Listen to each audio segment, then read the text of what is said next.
This lecture is about conflict. Conflict gets a bad rap. A lot of people think that conflict is best to avoid, and they couldn't be more inaccurate. Conflict is a natural, normal part of life. It can be damaging to relationships when conflict isn't managed well, but it can be fruitful and beneficial to relationships when it is managed well, because it gives both parties an opportunity to more deeply understand each other. In these ways, it can improve your relationships.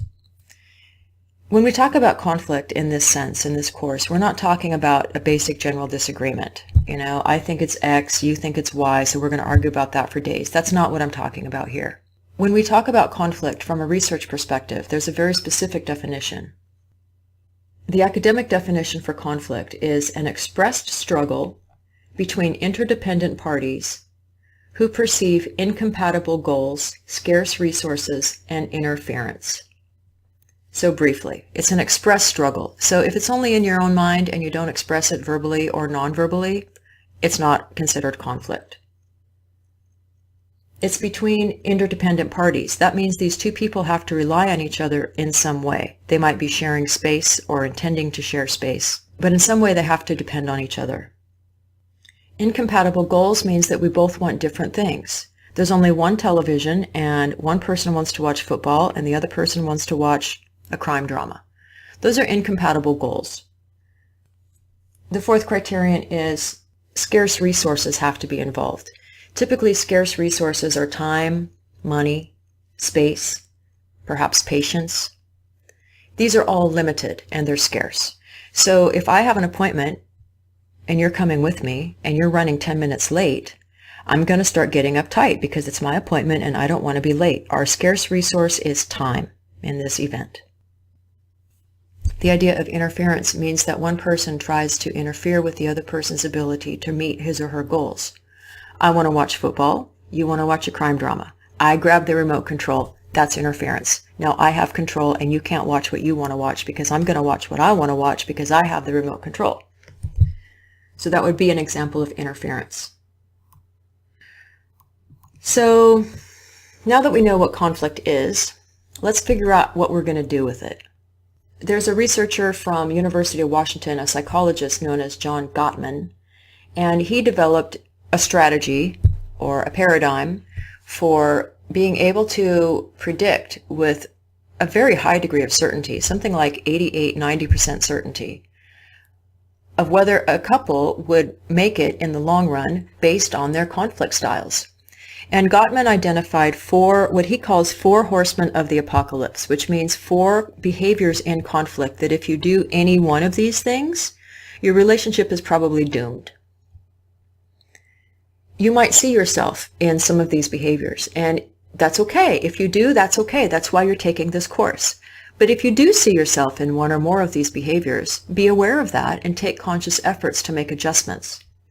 So the first behavior identified in Gottman's four horsemen of the apocalypse is criticism. This is complaints about each other.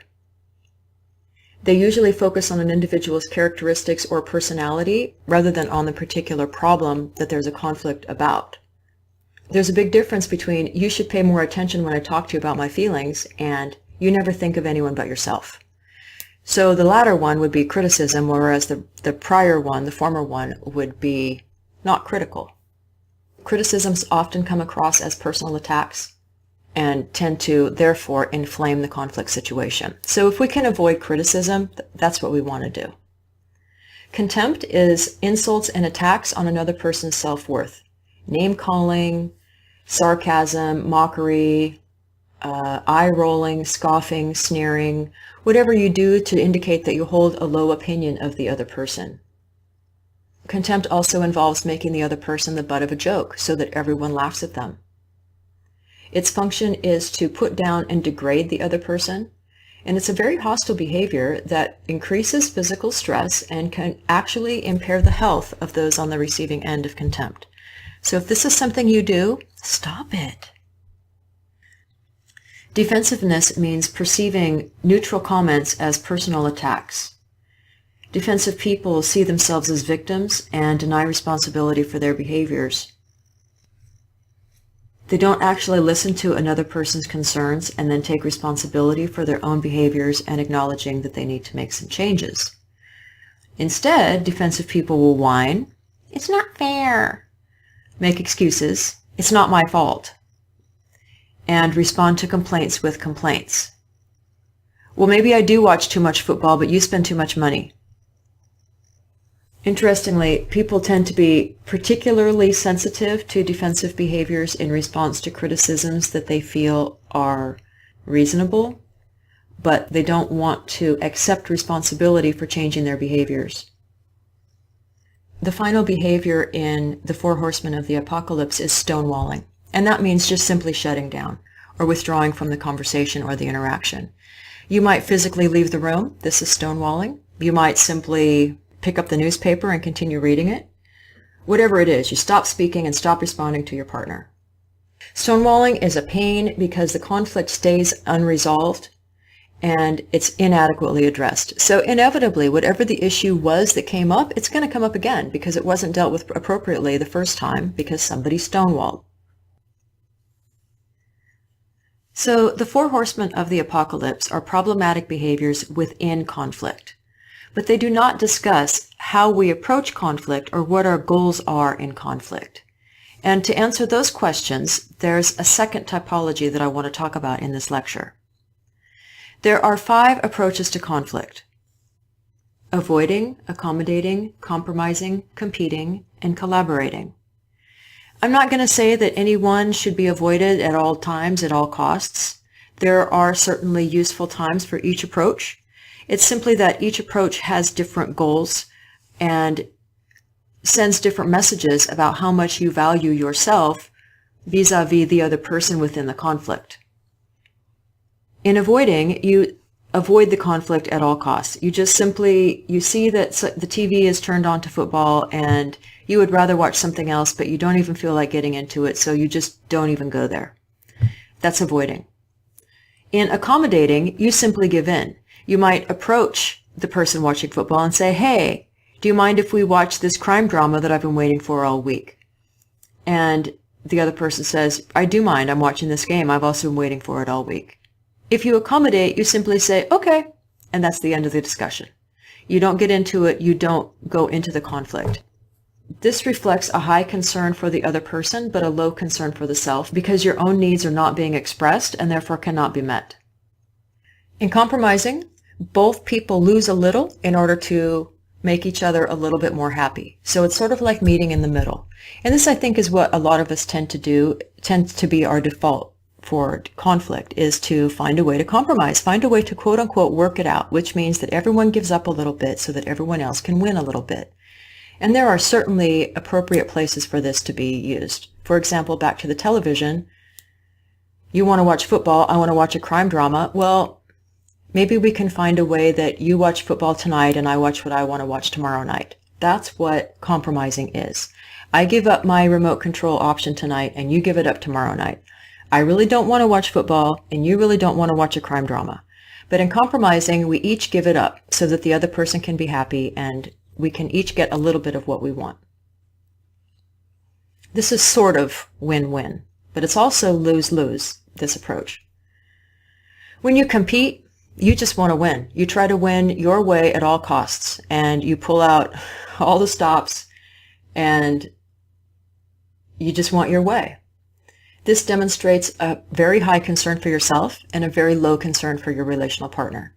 So you can imagine over time, when you demonstrate a low concern for your relational partner, that's not going to bode well for you and your relationship.